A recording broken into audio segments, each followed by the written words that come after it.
Doctor Mohammad Mustafizur Rahman এখন এই পর্যায়ে সংক্ষিপ্তভাবে কথা বলবেন। আসসালামু আলাইকুম ওয়া রাহমাতুল্লাহ। আলহামদুলিল্লাহ, আমি কেসি কলেজে ছাত্র না, তারপরও আসার সৌভাগ্য আল্লাহ ধরেছেন, সেজন্য আল্লাহ শুকরিয়া আদায় করছি।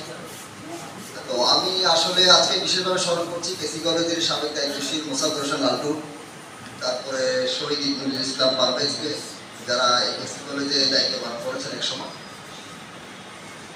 এরপরে শাহাদাত বরণ করেছেন জহিরুল ইসলাম টিটন, আরও অনেকে করেছেন। যেহেতু তারা শহরের দায়িত্বশীল ছিলেন, সেজন্য তাদেরকে স্মরণ করছি। আল্লাহ রাব্বুল আলামিন তাদেরকে শাহাদাতের মর্যাদা দান করুন। এলাকার বিষয়টা যেটা আসছে, আমার আব্দুল হাই ভাই অনেক কথাই, বেশি কথাই শেষ করে দিয়েছেন এলাকার গুরুত্ব কি। আসলে এলাকার গুরুত্ব কিন্তু অনেক বেশি একটা প্রতিষ্ঠানে। আজকে আপনারা জানেন যে IUAC একটা বিশ্ব ব্যাংকের প্রজেক্ট আছে, ইনস্টিটিউশনাল কোয়ালিটি এসিউরেন্স সেল।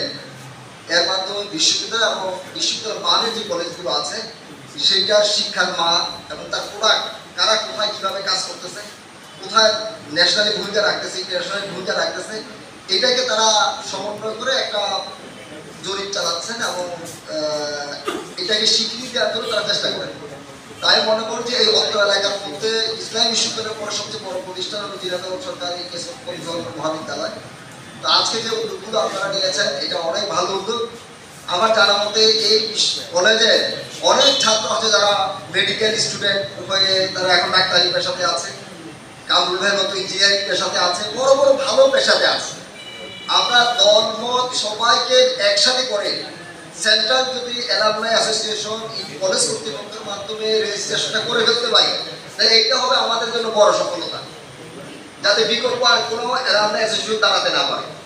সেজন্য আমার একটাই পরামর্শ যে আপনারা এটাকে খুব দ্রুত একটা সংবিধান তৈরি করে, গঠনতন্ত্র তৈরি করে কলেজ প্রিন্সিপালের মাধ্যমে প্রাতিষ্ঠানিক স্বীকৃতিটা আপনারা নিয়ে নেন, যাতে করে পরবর্তীতে অন্য কেউ অ্যালামনাই অ্যাসোসিয়েশন তাদের নামে খুলতে না পারে। এই কাজটা আপনারা করবেন। তা আমি আশা করি এর মধ্য দিয়ে ঝিনাইদহ জেলার যে ইসলামী আন্দোলনের উর্বর ক্ষেত্র, সেই উর্বর ক্ষেত্রটাকে আরো বেশি উর্বর করার সুযোগ আপনারা পাবেন আশা করি ইনশাআল্লাহ। সবাইকে আবার ঈদ মোবারক। আসসালামু আলাইকুম ওয়া রাহমাতুল্লাহ।